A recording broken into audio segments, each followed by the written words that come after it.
माझा सस्नेह नमस्कार. सकाळ माध्यम समूहाच्या वतीने आयोजित जयंत स्पंदन फाउंडेशन प्रस्तुत आणि PCETचे Pimpri Chinchwad university Pune powered young inspirators network summer youth summit 2026 उत्सव तरुणाईचा या भव्य 2 दिवसीय समिटच्या आजच्या दुसऱ्या आणि अत्यंत महत्त्वपूर्ण दिवसात मी सर्वांचे स्वागत करते. या समिटचे जयंत स्पंदन फाउंडेशन हे मुख्य प्रायोजक असून Pimpri Chinchwad university powered bye हे समिट होत आहे.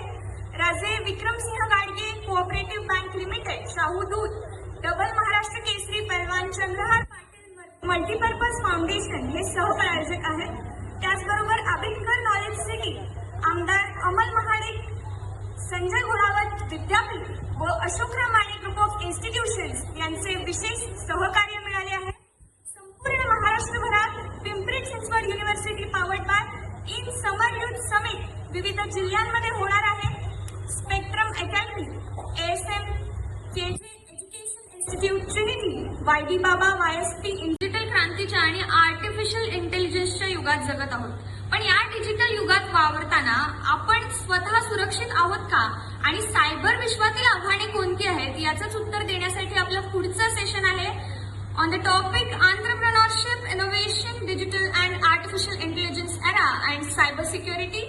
आणि हे सेशन घेण्यासाठी आज आपल्यासोबत उपस्थित आहेत founder and director of cyber world security solutions private limited mister Anil Raj sir.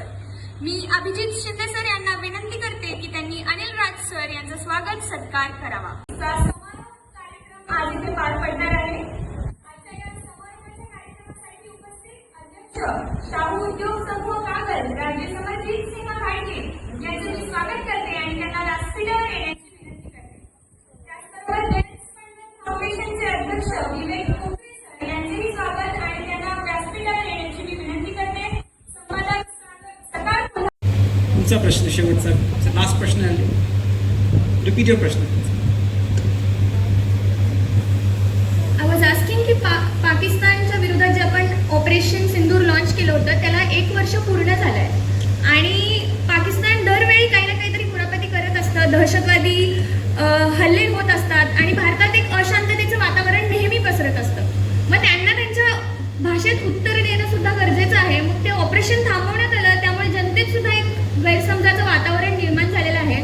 So isn't it right that peace works both ways? If one side is always speaking, then you are supposed to give them an answer in their own language.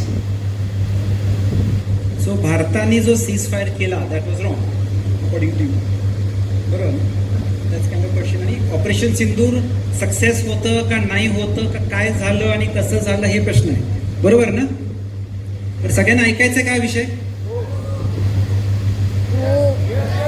Satara सांगलीच्या लोकांना परत जायची गडबड असेल बघा. असं एक एक करून मागे जर खिसकणार तर मी नेशन बिल्डिंगचा विषय बोलतोय, ऐकणार आहे का? तर माझं रेकॉर्डिंग चालू आहे. सगळ्यांनी जरा मोबाईल एअरप्लेन मोडमध्ये टाका प्लीज, खरंच टाका.